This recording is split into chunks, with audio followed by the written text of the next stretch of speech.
JDU में number 2 की तरह लॉन्च किए गए मनीष वर्मा, जो कि पार्टी के महासचिव भी हैं, आखिर उनको साइडलाइन क्यों किया जा रहा है, क्या भविष्य है उनका पार्टी में, इस पर बात करेंगे। बरबीघा के जो विधायक सुदर्शन सिंह, उनको क्या इस बार जेडीयू टिकट देगी नहीं देगी, इस पर बात करेंगे। इसके साथ ही आपको बताएंगे नीतीश कुमार की जो महिला संवाद यात्रा है उस पर लालू यादव ने जो कुछ टिप्पणी की है उसके पीछे क्या कहानी है, उन्होंने क्यों ऐसा कहा, इस तीनों विषयों पर चर्चा करेंगे। चर्चा करने के लिए हमारे साथ होंगे हमारे वरिष्ठ साथी पंकज जी। पंकज जी, बहुत स्वागत है आपका। Thank you. सबसे पहले तो मनीष वर्मा की बात कर लेते हैं। जेडीयू के महासचिव हैं, उनको जिस तरीके से लॉन्च किया गया, एक इंप्रेशन सा दिया गया कि नीतीश कुमार के बाद कल को पार्टी वही संभालेंगे। उनका जो दिखने सुनने का तरीका है, बोलने का तरीका है, वो भी कई लोगों ने कहा एकदम नीतीश कुमार से मैच होता है। उनकी एक यात्रा भी निकली पर उसको ब्रेक लगा दिया गया, कहा गया कि वो निजी यात्रा है, वो पार्टी की यात्रा नहीं है। तो ऐसे में सवाल खड़े होने लगे हैं कि मनीष वर्मा, जिनको इतना बड़ा पद दिया गया, पूर्व ब्यूरोक्रेट हैं, आईएएस रहे हैं, नीतीश कुमार के करीबी रहे हैं, अचानक से क्या हो गया, मामला क्यों गड़बड़ा रहा है? क्या जो नंबर 2 की लड़ाई है जेडीयू में, उसकी वजह से जो राष्ट्रीय अध्यक्ष संजय झा, उनसे उनका कुछ झगड़ा चल रहा है, और तमाम जो नीतीश कुमार की कोटरी है, करीबी नेता हैं, वो उनको निपटाने में लगे हुए हैं? कहानी क्या है और मनीष वर्मा का भविष्य क्या है पार्टी में? देखिए सौरभ, मैं बिना लाग लपेट की बात करना चाहूंगा यहाँ पर, क्योंकि आपको यह बता दूं कि जेडीयू का इतिहास ही रहा है। जिसने भी नंबर 2 बनने की कोशिश की है वो कहां चला गया है इसका पता नहीं है। ये बात आप जान लीजिए। एक आध एक्सेप्शन बचे हैं, लेकिन वो भी नंबर 2 बनते बनते फिर अपने को उन्होंने साइड कर लिया। अदरवाइज आप उन नामों की लंबी फहरिस्त है, ये इस बात को आप जान लीजिए। नीतीश सबसे पहले जॉर्ज फर्नांडिस से लड़े, जॉर्ज फर्नांडिस साइड हो गए, बीमार हो गए, उम्र भी उनका साथ नहीं दिया। उसके बाद शरद यादव चाहे पार्टी पर पकड़ बनाए, नंबर 1 नंबर 2 की लड़ाई होने लगी, शरद यादव कहीं के नहीं रहे। अंत में जब वो आरजेडी में गए और उसके बाद उन्हें उनका घर तक छीन लिया गया था, क्योंकि किसी पार्टी से कुछ रहे नहीं वो। फिर आ जाइए तीसरे नंबर पर बात करें तो आरसीपी सिंह। आरसीपी सिंह को कहा जाता था एक समय कि नीतीश कुमार के बाद यही है। कहां रह गए आरसीपी सिंह? केंद्रीय मंत्री भी बन गए, राष्ट्रीय अध्यक्ष भी बन गए, फिर आज एक नई पार्टी बना करके घूम रहे हैं। तो आरसीपी सिंह का भी हश्र वही हुआ। फिर चौथा नाम लीजिए, राष्ट्रीय अध्यक्ष बने ललन सिंह। उनको राष्ट्रीय अध्यक्ष से हटा दिया गया, ठीक है, वो पार्टी की तरफ से मंत्री केंद्र में बने हुए। तो एक इकलौते वो शख्स हैं जो कभी राष्ट्रीय अध्यक्ष बने, नंबर 2 बने, लेकिन उसके बाद वो बिल्कुल फेंके नहीं गए। हालांकि 2009 में उनको भी पार्टी से हटना पड़ा था, नीतीश कुमार से उनकी बनी नहीं थी। उसके बाद आ जाइए तो ललन सिंह हटे। ललन सिंह के बाद कार्यकारी अध्यक्ष बनाया गया है किनको? तो संजय झा को। इससे पहले भी आप देखेंगे तो राष्ट्रीय लोक मोर्चा के जो वर्तमान में है उपेंद्र कुशवाहा, उनको भी माना जाता था कि पार्टी की विरासत, नीतीश कुमार की विरासत वही संभालेंगे। कई बार जेडीयू में आए गए, लेकिन कभी नंबर 2 नहीं बन पाए। अब मनीष वर्मा को लाया गया, रिटायर्ड अधिकारी हैं, ऑफिसर हैं, कहा यह जाने लगा उसी समाज से आते हैं, उसी जिले से आते हैं, आईएएस हैं, इन्होंने संगठन में काम किया, फिर औपचारिक तौर पर इन्हें वीआरएस दिला करके महासचिव बना दिया गया। ये कार्यकर्ता समापन यात्रा कर रहे, समागम यात्रा कर रहे थे। अचानक संजय झा की चिट्ठी जाती है, जो कि कार्यकारी अध्यक्ष हैं, और इन्हें समागम यात्रा बंद करने के लिए कहा गया। अंदर खाने ये बात चली कि ये उनकी निजी यात्रा थी, ये कोई पार्टी की यात्रा नहीं थी। इस तरह की बात चलने लगी। अब बात आप समझिए कि इस तरह से कोई पार्टी कैसे कह सकता है, उसका महासचिव घूम रहा हो, लोगों से मिल रहा हो, और पार्टी कहे कि ये उनकी निजी यात्रा है। मैं अपने दर्शकों को बता देता हूं, आप ये जान करके हैरान हो जाएंगे कि जो अभी जेडीयू में चल रहा है, उस हिसाब से मनीष वर्मा आने वाला विधानसभा चुनाव भी नहीं लड़ेंगे। अच्छा, ये बात जान लीजिए, बड़ी खबर। टिकट भी नहीं, ये मैं बता रहा हूं, जेडीयू उन्हें टिकट देने नहीं जा रही और मनीष वर्मा चुनाव नहीं लड़ेंगे। ये मैं आपको बता रहा हूं, मेरे पुख्ता सूत्रों से मुझे यह जानकारी मिली। तो प्रचार भी नहीं तो करने दिया? ये नहीं, प्रचार कर सकते हैं, ठीक है, साथ बने रहिए, लेकिन मनीष वर्मा विधानसभा का चुनाव नहीं लड़ेंगे। तो नंबर 2 वाली जो बात चल रही थी वो बिल्कुल खत्म हो जा रही। हो सकता है उन्हें विधान परिषद में ले आया जाए, वो बात की बात है, लेकिन इलेक्टेड लीडर के तौर पर वो नहीं आएंगे। ये 2025 में इसकी संभावना नहीं के बराबर है, जो मेरे पास जानकारी। इसलिए मैं आपको कह रहा हूं कि जहां कोई नंबर टू की बात होती है वो कहीं का दिखता नहीं इस वक्त। और खास तौर पर जो ओबीसी लीडर होता है जेडीयू में, जो ये सोचता है मैं नंबर 2 हो सकता हूं, उसको तो कोई जगह दिखाई नहीं पड़ती। आरसीपी सिंह का यही हुआ, आप देख लीजिए उपेंद्र कुशवाहा का यही हुआ, मनीष वर्मा का भी वही होने जा रहा है, शरद यादव का भी यही हुआ। इसलिए इन सब लोगों को होते होते रह गया। और ललन सिंह चूंकि अपर कास्ट है, उनका कोई वोट बैंक वो नीतीश कुमार के लिए थ्रेट नहीं है। यह अपर कास्ट की पॉलिटिक्स अब उस तरह की नहीं है कि शीर्ष पद पर वो बिहार में बैठ सकता है। तो इस बात को दर्शक जान ले कि मनीष वर्मा चुनाव भी नहीं लड़ने जा रहे। तो आप हैरान हो रहे होंगे, जिस मनीष वर्मा को लोग कह रहे थे कि वो इनकी विरासत संभालेंगे, वो चुनाव लड़ने नहीं जा रहे। पार्टी उनको चुनाव नहीं लड़ाएगी। मनीष वर्मा ने एक सीट सेलेक्ट भी किया था, लेकिन पार्टी उन्हें चुनाव नहीं लड़ाएगी। तो अब सवाल है, पार्टी चुनाव नहीं लड़ाएगी, मतलब पार्टी मनीष वर्मा के लिए क्या सोच रख रही है? फिलहाल अभी तो उन्हें नंबर 2 असाइन करने नहीं। पार्टी नहीं लड़ाएगी कि नीतीश कुमार नहीं लड़ाएंगे? देखिए, नीतीश कुमार और party, Nitish Kumar minus party है क्या, इस बात को समझिए। अगर पार्टी नहीं लड़ा रही है मतलब नीतीश कुमार नहीं लड़ा रहे, उनकी मर्जी नहीं। बड़ा सीधा सा बात। आखिरकार नीतीश कुमार ही सारे फैसले लेते हैं ना, तो उनकी रजामंदी से ही सब कुछ होता है। तो इसलिए कोई कुछ सोच रहा हो, फाइनल पोजीशन तो नीतीश कुमार को ही लेना है ना। इसलिए मनीष वर्मा चुनाव नहीं लड़ रहे, ये बात आप जान लीजिए। और कई सारे ऐसे विधायक हैं जिन्हें टिकट नहीं मिलने जा रहा। अच्छा। ये भी सच है। अच्छा, तो इसी लिस्ट में क्या जो बरबीघा के विधायक हैं सुदर्शन सिंह, देखिए बरबीघा को लेकर, देखिए बरबीघा को भी लेकर के हमेशा चर्चा होती रही है। पहले जब याद करिए, पहले ललन सिंह अध्यक्ष थे, ललन सिंह और अशोक चौधरी में बनता नहीं था। इस बात की चर्चा बड़ी जोरों पर थी कि अशोक चौधरी अपने दामाद को चुनाव लड़ाना चाहते हैं, सायन कुणाल वहां से चुनाव लड़ेंगे। बरबीघा जब जाते थे तो ललन सिंह को दिक्कत होती थी, क्योंकि सुदर्शन सिंह ललन सिंह के खेमे के माने जाते थे। लेकिन अब परिस्थितियां बिल्कुल बदल गई, इस बात को आप जान लीजिए। अब जेडीयू में नीतीश कुमार बॉस है, ललन सिंह और अशोक चौधरी एक तरफ है। जान लीजिए, इन दोनों की जबरदस्त छन रही। सोचिए, कुछ महीने, साल पहले, 6 महीने, 8 महीने, 1 साल पहले, मतलब यह ठीक पहले, आप ये जान लीजिए कि दिसंबर, नवंबर, अक्टूबर, इस समय अशोक चौधरी और ललन सिंह एक दूसरे से बात भी करते थे तो साधारण बात नहीं होती। आपको याद होगा, एक बार मुख्यमंत्री निवास में ही मीटिंग थी और दोनों के बीच में कहा सुनी हो गई थी, और ये मीडिया में बातें लीक हो गई और मीडिया में बातें आ भी गई थी। लेकिन अब परिस्थिति बदल गई। अब अशोक चौधरी और ललन सिंह की बहुत छन रही। और इधर जानिए, संजय झा अपने तरीके से कार्यकारी अध्यक्ष के रूप में काम कर रहे हैं। विजय चौधरी जो है वो काफी प्यारे हैं नीतीश कुमार के, ये भी सच है।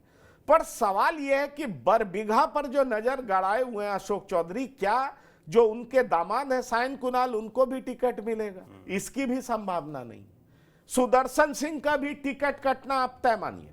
मैं आपको ये बात कह रहा हूं, और मैं जो कह रहा हूं मेरे सूत्र बता रहे हैं। वहां से किसी और को टिकट मिलने जा रहा है, तो वो वहां से सायन कुणाल भी नहीं लड़ेंगे, सुदर्शन सिंह भी नहीं लड़ेंगे, कोई अन्य प्रत्याशी वहां से चुनाव लड़ने जा रहा है। ये सच बात है। तो ऐसे में सवाल उठता है कि सायन कुणाल नहीं लड़ेंगे, जिनकी पत्नी अभी एमपी बनी है समस्तीपुर से, तो अशोक चौधरी तो अपने दामाद के लिए जगह बनाने की सोच रहे होंगे। और सुदर्शन सिंह को टिकट इसलिए नहीं दिया जाएगा, वजह यह है कि बिहार में विश्वास प्रस्ताव आया था और सुदर्शन सिंह ने विश्वास प्रस्ताव के पक्ष में वोट करने में काफी आनाकानी की थी। लास्ट टाइम पे जब यह दिखने लगा कि एनडीए के पक्ष में बहुमत आ चुका है, तब सुदर्शन सिंह पहुंचे थे। और आपको याद होगा, रुपौली विधानसभा की जो विधायक थी बीमा भारती, उनको जैसे तैसे कैसे पुलिस के दम पर बुलाया गया था, उसकी चर्चा बहुत तरह तरह की। ऐसे में सवाल उठता है कि ऐसे जो भी लोग हैं जिन्होंने जेडीयू को धोखा देने का प्रयास किया था, उनका टिकट कटना तय। बीमा भारती तो हार चुकी हैं अब, वहां से शंकर सिंह निर्दलीय विधायक हैं, शंकर सिंह नीतीश कुमार का आशीर्वाद ले चुके हैं, तो सवाल उठता है कि क्या शंकर सिंह जेडीयू से लड़ेंगे, ये भी सवाल उठ रहा है।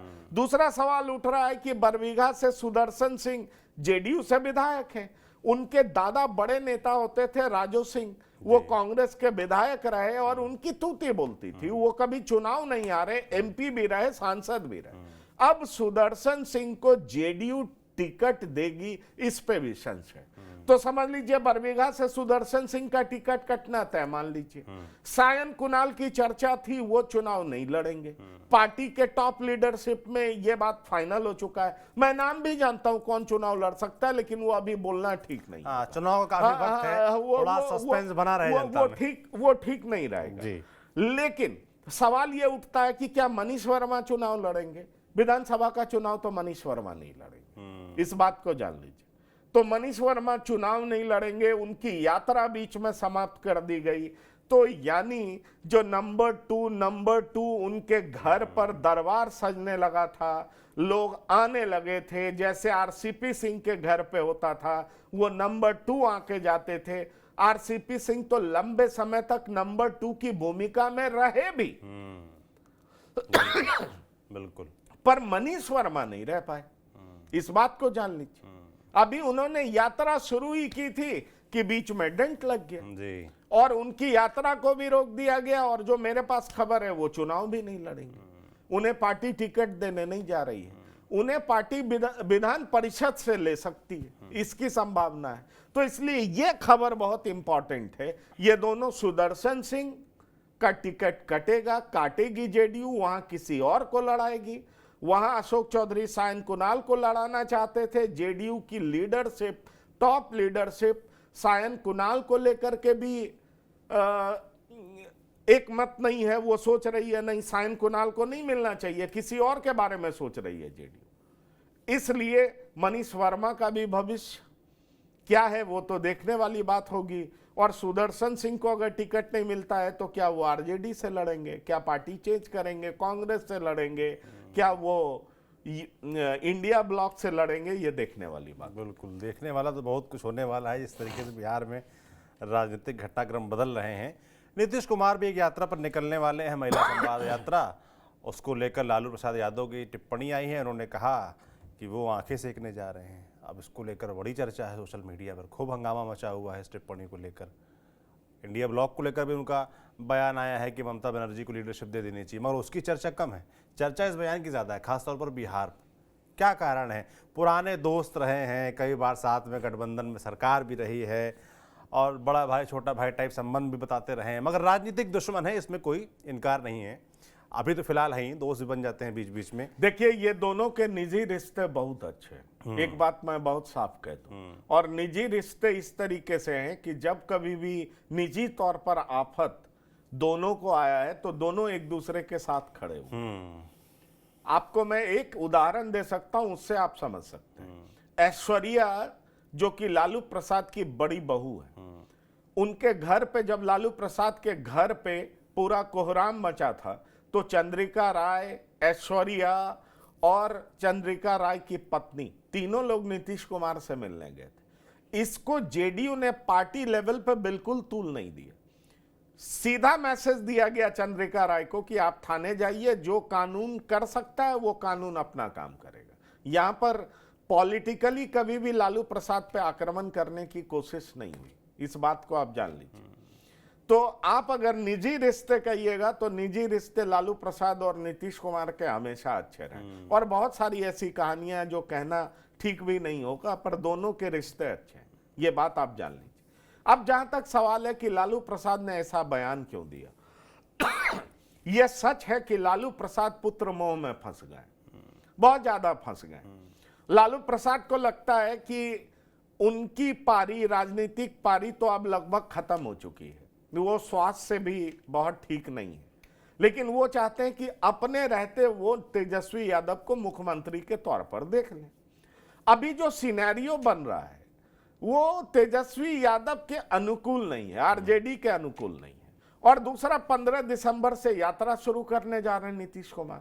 नीतीश कुमार का वोट बैंक महिलाएं शुरू से रही। नीतीश कुमार की राजनीतिक ताकत के पीछे महिलाएं ही रही। बिल्कुल। ऊपर से नीतीश कुमार अब क्या करने जा रहे हैं, तो ये लाडली बहन योजना और जो भी आप 3 प्रदेश देख लें, उस तरीके से चर्चा बहुत जोरों पर है कि नीतीश कुमार महिलाओं के लिए कुछ राशि बांट सकते हैं। तो वो अपने महिला वोट को 48% वोट को कंसोलिडेट कर लेंगे। तो समझिए, और ऐसे भी जीविका ग्रुप है, जीविका दीदी 11 लाख के करीब है।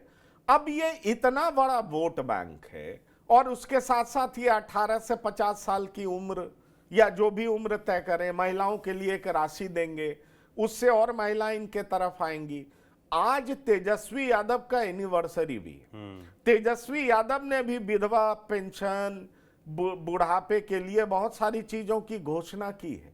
दरअसल इस बार की लड़ाई महिलाओं को लेकर के दिखेगी, क्योंकि महाराष्ट्र में भी ऐसा ही हुआ, झारखंड में भी ऐसा ही हुआ, मध्य प्रदेश में भी ऐसा ही हुआ। जो महिलाओं के बीच विश्वास जमाने में कामयाब हुआ, उसकी जीत हुई। दरअसल लालू प्रसाद को लग रहा है कि जिस तरीके से एनडीए बड़ा कुनबा है, जातीय समीकरण में भी 20 नहीं 25 है। और तीसरी बड़ी बात यह है कि अगर महिलाओं को भी नीतीश कुमार साध लेंगे, क्योंकि वोटर्स जो महिला हैं वो नीतीश के वोटर्स हैं, तो निश्चित तौर पर आरजेडी तो कहीं रहेगी नहीं। ऊपर से एनडीए 225 का दावा कर रही है, इसलिए इनके मुंह से गुस्से में निकल गया कि ये आंख सेकने जा रहा है। निश्चित तौर पर ये बयान मुझे लगता है लालू प्रसाद जैसे बड़े स्टेचर के लीडर के लिए शोभा तो नहीं देता, कहीं से नहीं देता। और वो भी तब जब आप देख लीजिए कि लालू प्रसाद, ठीक है, वो चुटकीले अंदाज में बोलते हैं, वो एक अलग मसला होता है, लेकिन अगर इस तरीके से बात करेंगे तो देखिए जेडीयू के कार्यकारी अध्यक्ष हैं, उनका किस तरीके से बयान आता है कि कोई सोच भी नहीं सकता है कि इस तरह का बयान देंगे। 48% महिला के लिए किस तरह का ये अपमानजनक शब्द का प्रयोग लालू प्रसाद ने किया। आप देखिए, सम्राट चौधरी ने काफी जबरदस्त तरीके से इस पर टिप्पणी की है बीजेपी के तरफ से। आप देखिए, नीरज कुमार जो कि जेडीयू के प्रधान प्रवक्ता हैं, उन्होंने जबरदस्त तरीके से तीखा टिप्पणी की। ऐसे में सवाल उठता है कि लालू प्रसाद ने बैठे बिठाए एक ऐसा मौका दे दिया जेडीयू को कि जेडीयू आक्रामक हो गई, एनडीए आक्रामक हो गई, ऊपर से अब यात्रा होगी, चुनाव होगा। इस तरह के बयान से बचना चाहिए। एक तरफ महिलाओं को साधने का प्रयास है, दूसरी तरफ आप अपने बयान से महिलाओं को नाराज करेंगे तो महिलाएं ऑटोमेटिकली उधर चली जाएंगी। तो मुझे लगता है इस वजह से उन्होंने इस तरह का बयान दे दिया, जो कि एनडीए के फेवर में ही जाता है, और एनडीए को मौका मिल गया है कि लालू प्रसाद को इस पर घेरा जा सके। बिल्कुल, और घेरेंगे भी, क्योंकि भाई आपने जैसा कहा कि महिलाओं का मुद्दा बड़ा जोरदारी से चला है। पिछले कुछ चुनाव हमने देखा है, चाहे वो मध्य प्रदेश हो, चाहे महाराष्ट्र और झारखंड हो। और मुझे अच्छे से याद है कि यूपी चुनाव जब मैं कवर कर रहा था, उसमें कोविड के तुरंत बाद वो चुनाव हुआ था, सेकेंड वेव के बाद, तो वहाँ पर राशन एक बड़ा मुद्दा था महिलाओं के बीच, उसमें फ्री मुफ्त राशन बंटा था पहली बार। तो महिलाओं को केंद्र में रखकर सभी सरकारें, सभी नेता कहीं ना कहीं पॉलिसीज़ बना रहे हैं, और उसका हमको फ़ायदा मिल रहा है। और उस बीच इस तरह का बयान आना, तो जाहिर सी बात है कि एनडीए, बीजेपी और जेडीयू को बैठे बैठे आप एक मुद्दा दे रहे हैं जिस पर वो एग्रेसिव हो गए हैं। अब इसका कितना असर होगा और काउंटर पे तेजस्वी आरजेडी क्या करेंगे, ये देखने वाला होगा। हमारी नज़र भी बनी रहेगी बिहार से जुड़े सभी मसलों पर। आप देखते रहिए TV9 डिजिटल। शुक्रिया।